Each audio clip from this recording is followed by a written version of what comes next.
kariéru, respektíve futbalovú minulosť. Ja zdravím pána Čelára, keď tam má niekoho z tej partie a že ešte sem prišli, ktorí chodili so mnou hrávať fotbal, tak ja fotbalovú kariéru zúžim len na to, že pán Čelár a ja, my sme boli priekopníci minifotbalu vtedy na Slovensku. Vtedy minifotbal ešte nebol tak organizovaný, ako je dneska, nebol tak obvyklý, ako je dneska, že dneska sa nikto nediví nad tým, keď sa hrá minifotbal. Nad nami sa divil hlavne telocvikár z dvora tu na Priemyslovke, ktorému sme narúšali jeho kruhy, pretože sme tam hrávali niekedy cez voľné dni aj viackrát za deň minifotbal. Podľa toho, ako dopadol výsledok, keď sme prehrali, tak sme radšej zápas ešte raz zopakovali, aby sme vyhrali. To znamená, že skutočne sme intenzívne sa venovali tomu minifotbalu. Ja som hrával aj závodne fotbal, aj iní fotbalisti, ktorí tam hrali ten minifotbal, hrávali fotbal závodne, takže ten minifotbal to bol vtedy taký fenomén, ktorý bol známy v Ružomberku, pretože potom sme to rozoberali tu vo Fulovej krčme, tie zápasy a všetky tie krivdy a to, kto bol ako lepší, kto bol horší. Boli to krásne časy, na ktoré nás spomínam.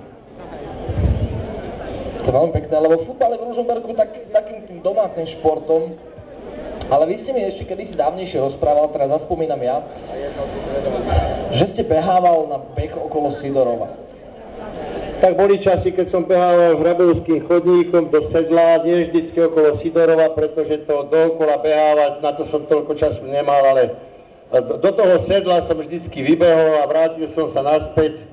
Behal som aj hore, aj dolu, mal som aj nejaké časy, som si meral, ale nebol som v tom nejaký preborník, skorej som to robil pravidelne kvôli svojmu zdraviu.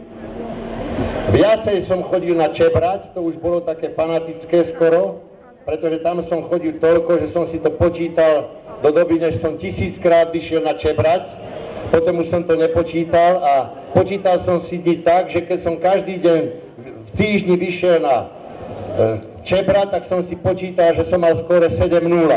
Ale keď som bol niekde na služobnej ceste a už mi to skóre vychádzalo tak, že menejkrát som bol na čebrati, ako som tam vyšiel, tak som musel aj 2-krát za deň výjsť na čebrať, aby som mal aktívne skóre aspoň 4-3 za týždeň.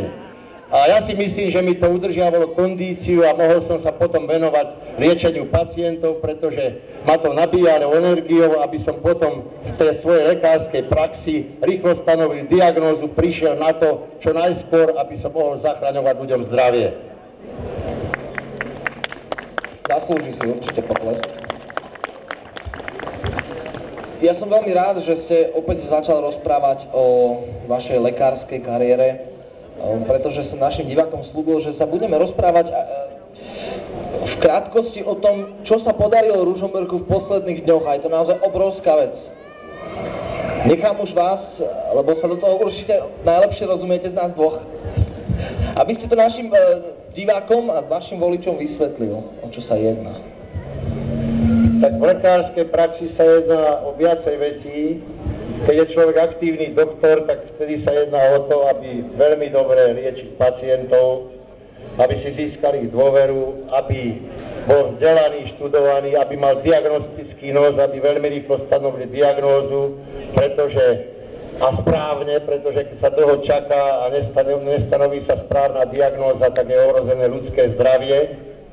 A vtedy, keď sa to lekárovi podarí, tak má najväčšie zadozučinenie a najväčší pocit šťastia, aké človek môže zažiť. To sa mi stalo ako lekárovi veľakrát, pretože najmä u nezhubných nádorov mozgu, na ktoré som prišiel včas, u mamičiek, ktoré boli matkami dvoch malých detí, keď včas sa tento nádor odoperoval, neutlačil mozgové štruktúry, nezobral život tej mamičke, zariadila sa rýchlo operácia, tá mamička ďalej mohla žiť a vychovávať svoje deti.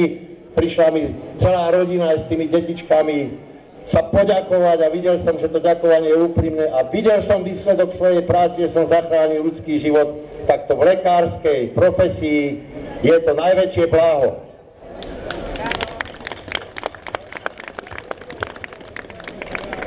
Keď som sa stal riaditeľom nemocnice, nemohol som sa už toľko venovať pacientom, musel som sa venovať rozvoju inštitúcie, za ktorú som zodpovedal a budovať ju.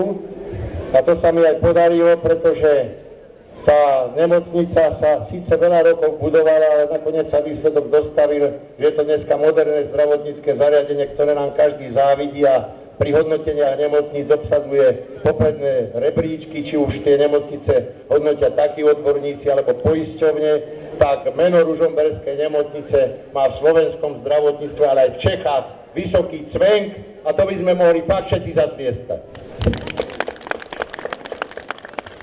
Ono život je taký, človek je zdravý, je chorý, stane sa, tak preto je to veľmi dôležité mať tu čo najväčších odborníkov a čo najdokonalejšiu zdravotnícku techniku, čo samozrejme, že máme, pretože tu máme vás.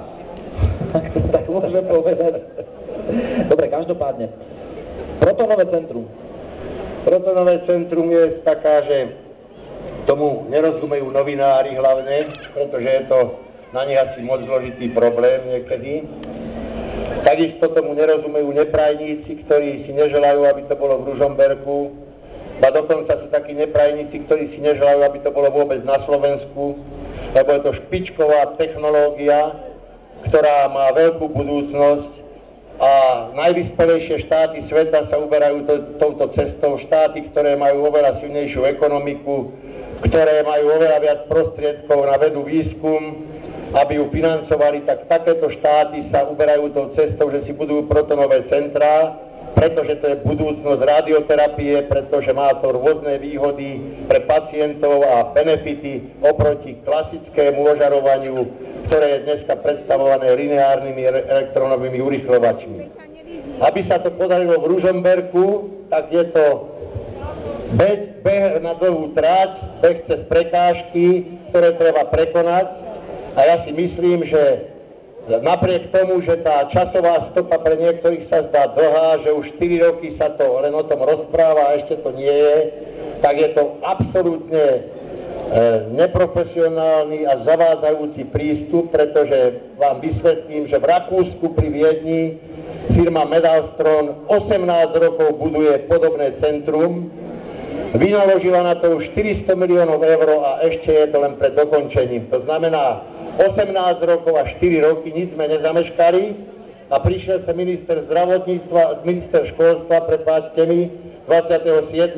a ubezpečil nás všetkých, že našiel sa spôsob financovania aj na Slovensku takéhoto centra a na Slovensku priamo v Ružomberku a nikde inde a behom 4 rokov do roku 2018 sa to tu vybuduje za prostriedky Európskej únie, za štrukturálne fondy z Európskej únie.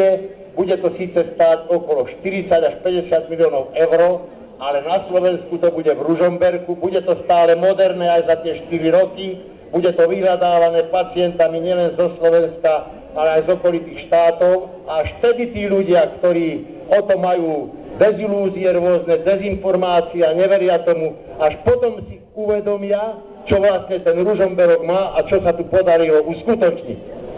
Čo tu už navždy ostane? Verme tomu. Priatelia, opäť sa trošku zahľadíme na takú umeleckejšiu nôtu. Ja opäť poprosím Barborku a Mareka, aby nám zahrali, pozor, ale iba jednu pieseň. Jednu pieseň, pretože po nej mám veľkú česť prečítať niekoľko odkazov, ktoré prišli pánovi doktorovi, pánovi generálovi na náš mail a ak aj vy máte niečo, čo by ste chceli odkázať, prípadne sa spýtať pána doktora, tak pokojne sem príďte tu dole a ja si vašu otázku zapíšem, položíme ju a počkáme si na odpoveď. Ja som veľmi zvedavý, čo sa môžete všetko pýtať. Teraz už